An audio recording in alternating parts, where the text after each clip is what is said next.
Bienvenue sur les cours de Jean-Phi pour une leçon consacrée au nombre premier. Alors plus précisément, on va parler de la formule de Legendre, mais après, c'est surtout le postulat ou le théorème de Bertrand qui va nous intéresser, à savoir que entre un entier n et son double de n, pour n supérieur ou égal à 2, il y a toujours un nombre premier. Démonstration de la formule de Legendre. Alors, elle dit quoi la formule de Legendre? Si n appartenant à une étoile, et si p est un nombre premier, la formule va donner l'entier naturel maximal k tel que p puissance k divise n. Alors, ça fera 0 si p, évidemment, ne divise pas n. Alors, pour cela, on a besoin de notation et puis de lemme. J'appelle p l'ensemble des nombres premiers. Je note comme ça la partie réelle, la partie entière d'un réel x, et quel que soit n appartenant à une étoile, je note comme ça l'ensemble des entiers entre 1 et n. Un premier lemme, pour a et n appartenant à une étoile, le nombre de multiples de a qui appartiennent à 1n est égal à la partie entière de n sur a. D'accord?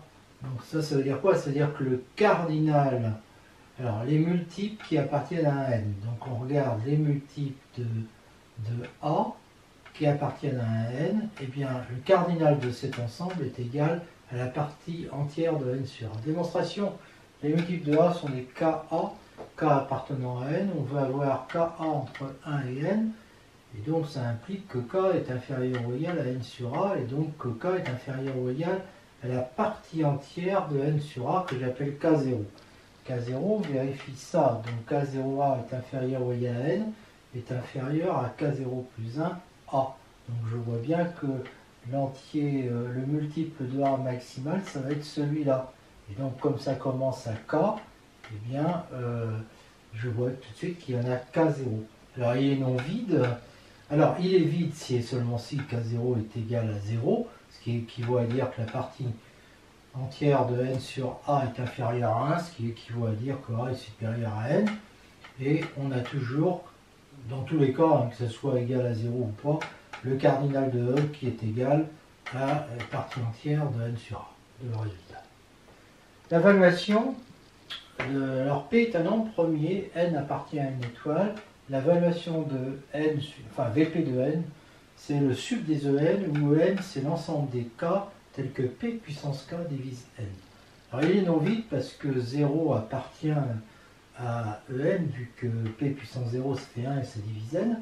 C'est une suite croissante qui tend vers plus l'infini, donc il y a une q telle que k supérieur ou égal à q implique que p puissance k est supérieur à n.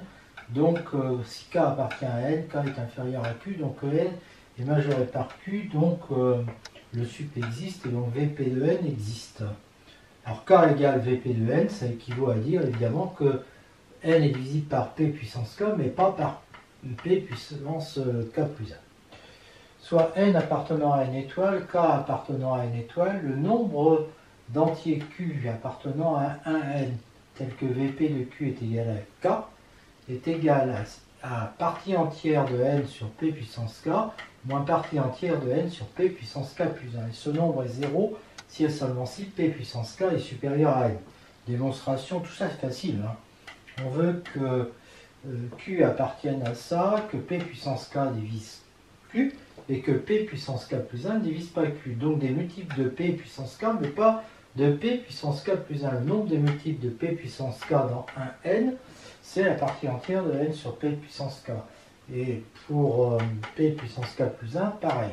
Et l'ensemble des multiples de p puissance k contient l'ensemble des multiples de p puissance k plus 1, parce qu'évidemment p puissance k divise p puissance k plus 1. Donc l'ensemble des entiers q recherchés aura pour cardinal le cardinal du plus grand ensemble moins celui du plus petit.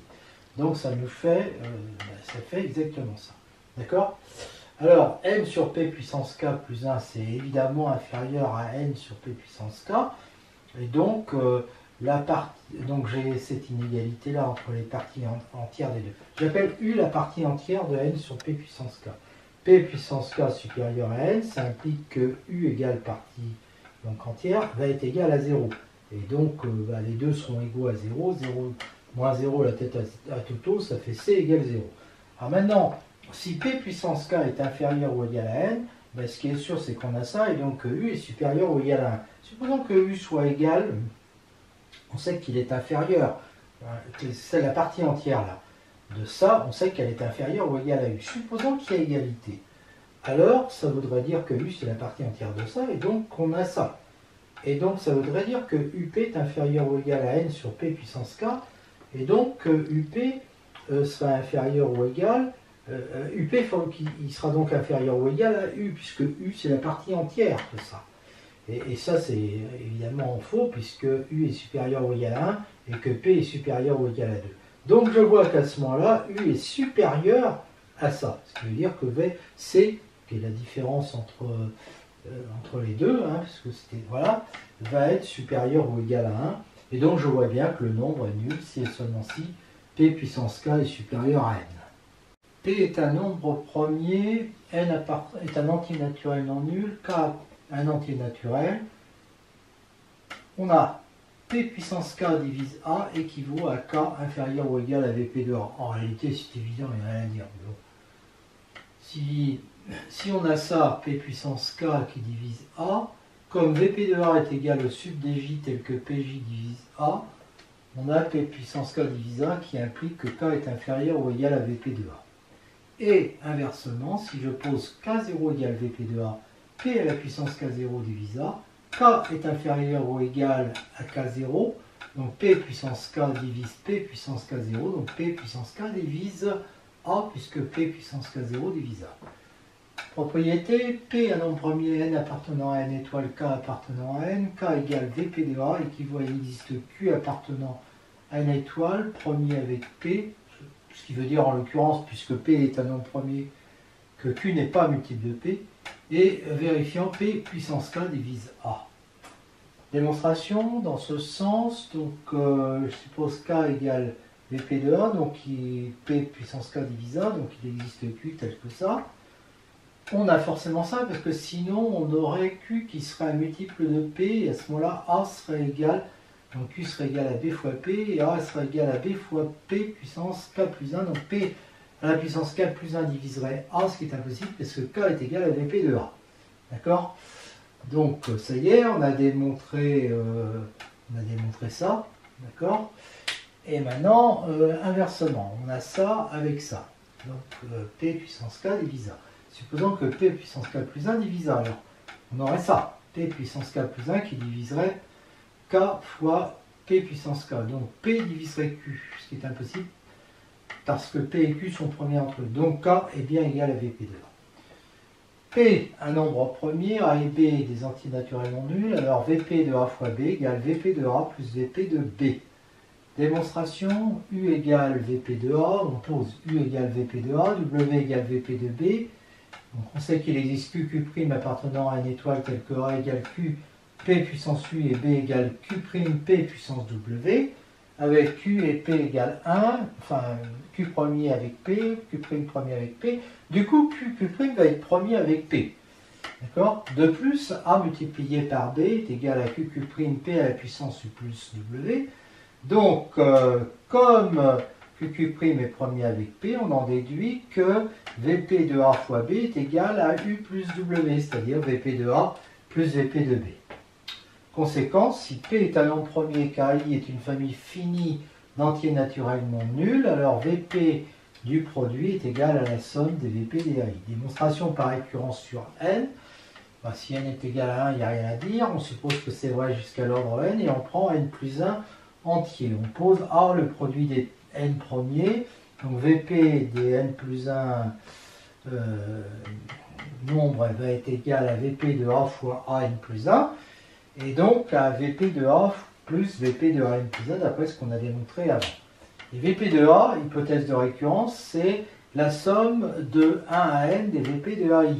Qu'on ajoute VP de A N plus 1, donc ça fait bien somme de 1 à N plus 1 de VP de AI. Donc la propriété est héréditaire, donc toujours vraie d'après le théorème de récurrence.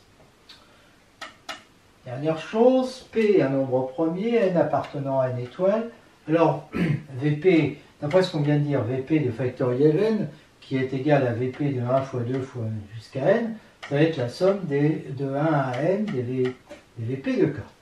Soit grand N, le plus grand des k appartenant à n, tel que P puissance k est inférieur ou égal à petit n. Ça existe parce que ça c'est une suite croissante qui tend vers plus l'infini, donc à partir d'un certain rang, on dépasse n, donc cet ensemble-là est majoré.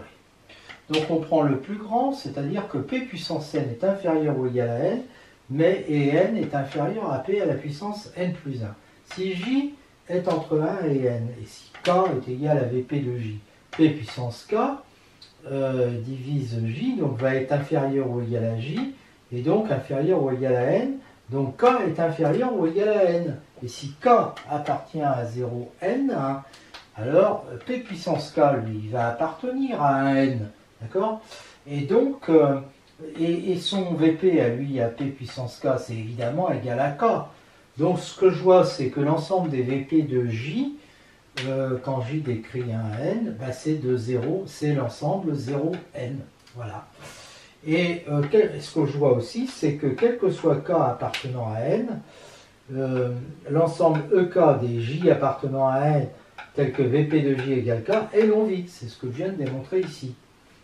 Et en plus que on a cette union. Alors cette union qui est évidemment disjointe, puisque des éléments, enfin, EK, les Vp sont égales à K, donc si je prends un autre K', les Vp sont égales à K', donc ils ne sont pas les mêmes. D'accord? Alors Vp de factoriel n, lui, bah, on va regrouper, si vous voulez, dans cette formule, tous les Vp qui sont égaux à K, pour K égale 0 à n.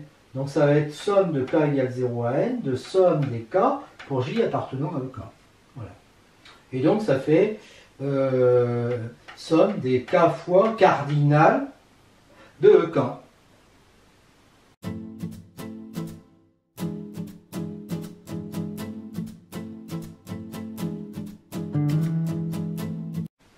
Ensuite, on vient de démontrer ça. On a vu que cardinal de K est égal au nombre de J appartenant à n tel que Vp de J égale K. Et donc, on sait que ça, c'est égal à ça.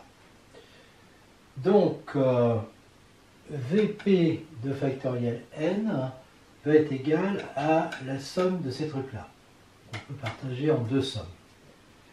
Donc la première ne touche pas, la deuxième, on fait un petit décalage sur le rang, et donc c'est somme de k égale 1 à n plus 1, des k moins 1, partie entière de n sur p puissance k.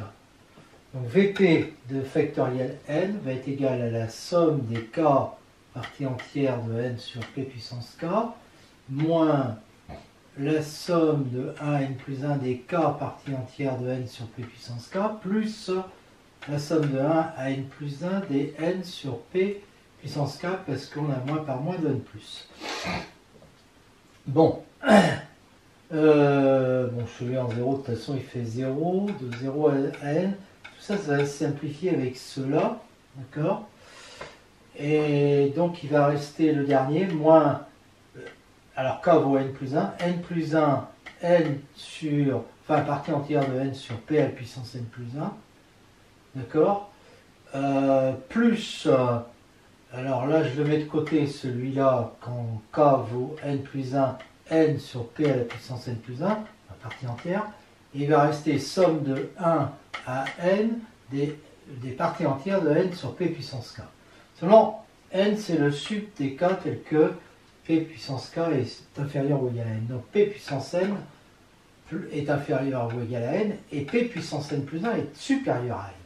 Donc n sur p puissance n plus 1 est inférieur à 1, donc la partie entière de n sur p à la puissance n plus 1 est égale à 0. Donc ça vaut 0, ça aussi. Donc il reste ça. Donc on a ça. Et c'est la formule de Legendre, d'accord? Avec n qui est le sub des k tel que p puissance k est inférieur ou égal à n. Une application, le grand classique qu'on trouve sur Internet, par combien de zéros se termine, donc notamment sur Wikipédia, par combien de zéros se termine l'écriture décimale de factoriel min? Eh bien, ça revient à trouver le plus grand q, tel que 10 puissance q divise factoriel min. Alors, comme 10 est égal à 2 fois 5, on va avoir 2 puissance q qui divise factoriel min, et 5 puissance q qui divise factoriel 1000, donc Q va être inférieur ou égal à l'inf de V2 de factoriel 1000 et de V5 de factoriel 1000. Alors 2 puissance 9 égale 512, avec 2 puissance 10 on dépasse, donc le n pour P égale 2 vaut 9, et V2 de factoriel 1000 c'est la somme de 1 à 9 des parties entières de 1000 divisé par 2 puissance k. Donc si je prends rien que les deux premières, pour k égale 1, bah, ça fait 500, pour k égale 2, ça fait 250, et là j'aurais dû mettre plus, etc. Et donc c'est supérieur de toute façon à 500. Et pourquoi je m'arrête là? Parce que si je prends le cas P égale 5, bah 5 puissance 1000 est entre 5 puissance 4 et 5 puissance 5, donc là j'ai n égale 4, et V5 de factoriel 1000 qui est égal à somme de 1 à 4 des parties entières de 1000 divisé par 5 puissance k. Donc quand je commence par k égale 1, ça fait 1000 divisé par 5, ça fait 200, puis je redivise par 5, ça fait 40, je redivise par 5, ça fait 8, je redivise par 5, bah, ça fait 8 divisé par 5, voilà, ça fait 1,6, donc la partie entière c'est 1. Et donc le total ça fait 249, le plus petit c'est donc 249, d'accord? Donc Q est inférieur ou égal à 249. Mais évidemment, comme 5 à la puissance 249 divise factoriel 1000 et que 2 à la puissance 249 divise factoriel 1000, hein, tout ça, alors celui-là, on l'a vu, et celui-là, parce que 249 est plus petit que V2 de factoriel 1000. Donc en fait, comme les deux divisent, eh bien, et qu'ils sont premiers entre eux, on va avoir ça qui divise factoriel 1000. Donc 10 à la puissance 249 qui divise factoriel 1000. Mais comme on sait que Q doit être inférieur ou égal à 249, bah, et que 10 à la puissance 249 divise factoriel 1000, on en déduit que Q est exactement égal à 249. Donc l'écriture décimale de factoriel 1000 se termine par 249 zéros, ce qui fait beaucoup.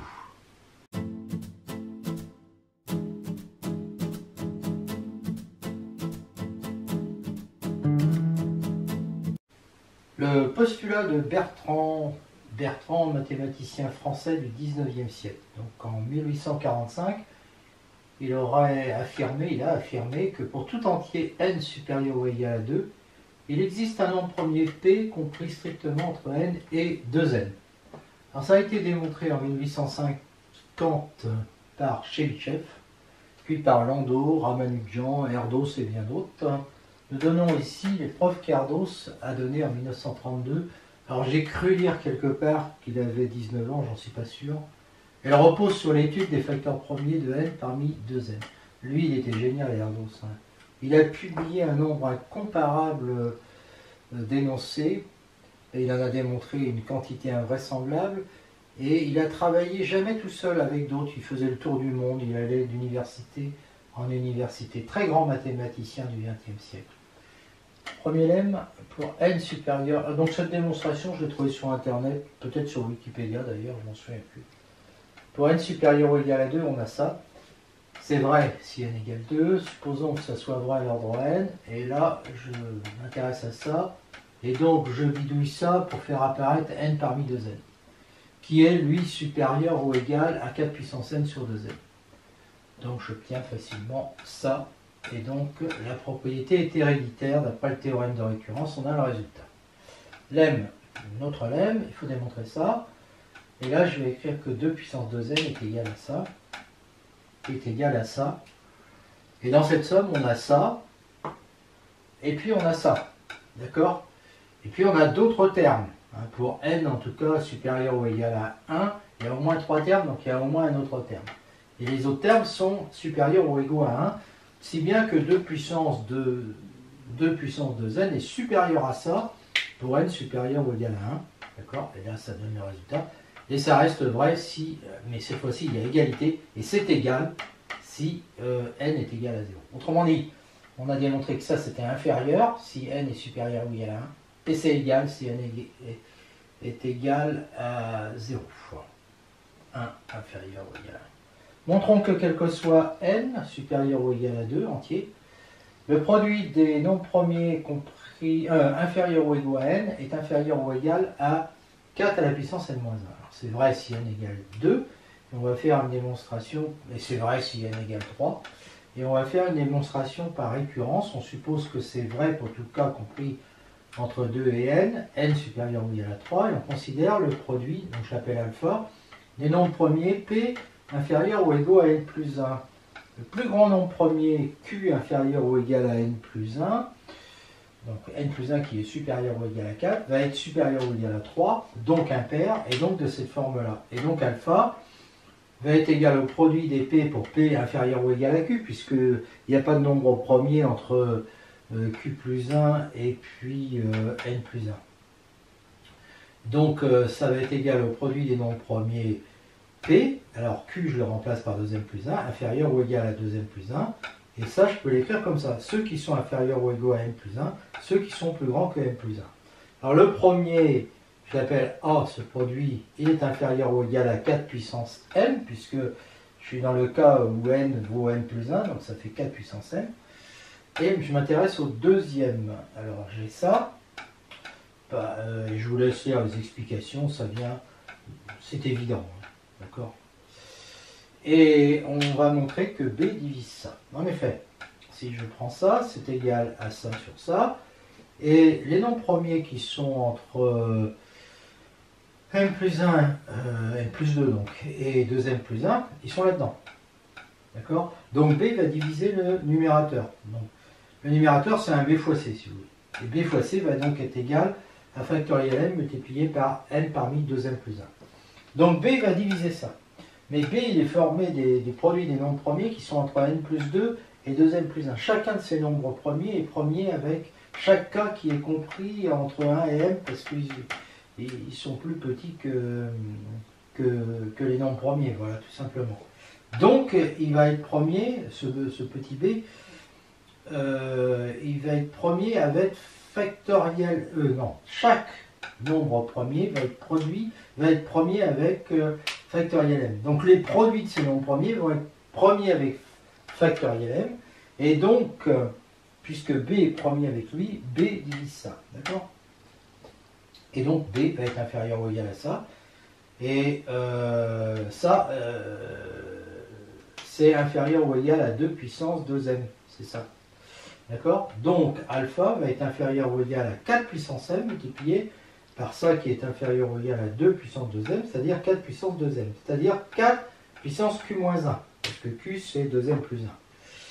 D'accord? Et q-1, c'est inférieur ou égal à n, donc ça fait ça. Et ça, c'est bien ce que je veux démontrer, parce que je suis avec n plus 1, moi. Donc n plus 1 moins 1, ça fait n. D'accord? Donc, j'ai démontré que la propriété est héréditaire, donc elle est toujours vraie par le théorème de récurrence. Je fais un petit complément sur ce que je viens de dire précédemment, une remarque. Donc, on a vu que si n appartient à n est supérieur ou égal à 2, le produit des nombres premiers inférieurs ou égaux à n est inférieur ou égal à 4 à la puissance n-1, soit x appartenant à R, x supérieur ou égal à 2. Je pose n égale partie entière de x, qui va donc être supérieur ou égal à 2. Le produit des nombres premiers inférieurs ou égal à x, c'est évidemment, parce qu'il n'y a pas de nombre premier entre n et x, et sa partie entière, ça va donc être le produit des nombres premiers entre p et n, d'accord, qui est inférieur ou égal à 4 à la puissance n-1, mais n est inférieur ou égal à x, donc n-1 est inférieur ou égal à x-1, et donc on a 4 à la puissance n-1 qui est inférieur à 4 à la puissance x-1. Donc si x appartient à R et que x est supérieur ou égal à 2, eh bien le produit des nombres premiers inférieurs ou égaux à x est inférieur ou égal à 4x-1. Ça généralise cette formule au cas réel. Alors on étudie maintenant les facteurs premiers de n parmi 2n pour n appartenant à n étoile, donc ça fait ça, et donc on a ça, d'accord, et on prend p un nombre premier, donc vp de ça, grâce à cette formule, est égal à ça, et donc vp de n parmi 2n est égal à ça, donc ça va être égal à ça, d'accord. Alors je fais la remarque que pour n égale à sub des k tel que p puissance k est inférieur ou égal à n, on avait ça, qu'on peut écrire comme ça. C'est pratique. En fait, c'est une somme finie. À partir du rang n, tout est nul. D'accord? Parce que pour k supérieur à n, ce truc-là est égal à 0 parce que n est inférieur à p puissance k. Donc dans 1, les deux sommes sont finies. Dans 1, c'est-à-dire ça. Et Vp de n parmi 2n, c'est la somme de ces trucs-là. Voilà. Alors, ce qu'on voit, c'est que ça, c'est inférieur ou égal à ça, et que ça, c'est supérieur ou égal à ça. D'accord? Et donc ça va être... Alors, quand je dis supérieur ou égal, je me trompe, c'est supérieur strictement. Donc ça va être inférieur strictement à ça, qui vaut 2. Qui vaut 2. Donc ça veut dire que ce truc-là qui est un entier ne peut être égal qu'à... Enfin, que ces trucs-là qui sont entiers ne peuvent être égaux qu'à 0 ou 1. D'accord? Et ce qui est sûr, c'est que pour k supérieur à n, ça sera évidemment, où n est égal à l sub des k, tel que p puissance k est inférieur ou égal à 2n, ça sera toujours égal à 0. Donc, Vp de n parmi 2n, puisqu'il y a au plus n termes égaux à 1, ça sera inférieur ou égal à 1, à n, pardon, d'accord? Le n étant le coefficient vérifiant p puissance n inférieur ou égal à 2n, inférieur, strictement, à p à la puissance n plus 1. Donc la plus grande puissance p à la puissance k qui divise n parmi 2n, est donc p puissance n inférieur ou égal à 2n. Supposons maintenant que, alors parce qu'on en aura besoin après, que p est un nombre premier supérieur à racine de 2n. Alors P2 est supérieur à 2n. Donc P2 ne divise pas n parmi 2n. Donc P supérieur à racine de 2n implique que n parmi 2n est divisible par 1 ou par P égale P puissance 1. D'accord? Puisque là, on est supérieur à 2n. Alors qu'on sait qu'on doit être inférieur à 2n. Donc, P supérieur à racine de 2n apparaît au plus une fois dans la décomposition de n parmi 2n. Supposons maintenant qu'on ait ça, avec n supérieur ou égal à 5, vous allez voir pourquoi. Alors 2n inférieur à 3p, inférieur ou égal à 3n, les seuls multiples de p dans 1 et 2n, à cause de ça, qui est supérieur à 2n, ben ça va être 1p et 2p. D'accord? Si P divisait n parmi 2n, alors il existerait A appartenant à une étoile, on a déjà fait ça, tel qu'on en est ça, mais il faut voir que P, il est inférieur ou égal à n, donc il se retrouve là-dedans, d'accord? Et il se retrouve là-dedans, et que... Et il se retrouve là-dedans d'ailleurs qu'une seule... Enfin, peu importe, il se retrouve là-dedans, c'est déjà bien. Alors il se retrouve là-dedans, et donc, il va se retrouver là-dedans, il va diviser factoriel n. Et comme on a AP factoriel n, ben on va avoir P carré là-dedans, hein, il y aura au moins P carré. Donc P carré va diviser ça. P carré va diviser ça. Ce qui est impossible parce que les seuls multiples possibles de P dans 1, 2n, on vient de voir que c'était P et 2P. Donc il ne peut pas y avoir P fois P. D'accord? P au carré, parce qu'il faut bien voir que P carré est supérieur à 2n, parce que P carré, avec cette histoire-là, voilà, P carré, il est supérieur à 4 sur 9n2, qui est supérieur à 2n, parce que bon, 4n est supérieur à 18, parce que n est supérieur à 4,5, parce que j'ai choisi n supérieur ou égal à 5. Voilà. Donc, et on va voir que ce n'est pas restrictif pour la suite. Donc, 2 tiers de n inférieur à p inférieur ou égal à n et n supérieur ou égal à 5 implique que p ne divise pas n parmi 2n. On considère maintenant la décomposition en produit de facteur premier de n parmi 2n, donc c'est celle-là, et l'ensemble des pays qui sont dans la décomposition, eh bien, c'est la réunion de ces trois ensembles. Il y a ceux qui sont entre 1 et racine de 2n, ceux qui sont entre racine de 2n et 2 tiers de n, ceux qui sont entre 2 tiers de n et n, et ceux qui sont entre n et 2n. Et donc, évidemment, on peut écrire comme ça, ce produit-là peut s'écrire comme ça. Alors, on a vu que si P premier est entre 2 tiers de n et n, eh bien, il ne peut pas diviser n sur 2n. Donc, ça veut dire que l'ensemble C est vide. On a vu que pour tout i, on a vu que les puissances de p c'est 1 ou 2. Donc en fait, on a ça. Alors, si q est égal à la partie entière de racine de 2n, pi va être entre 2 et q, et donc le produit des éléments de grand A, c'est cela, va être inférieur ou égal à ça. D'accord? Et pi est inférieur ou égal à racine de 2n. Donc au carré, il va être inférieur ou égal à n. Donc en fait, ce produit, pour i appartenant à A, est inférieur ou égal au produit de 2 à q des 2n.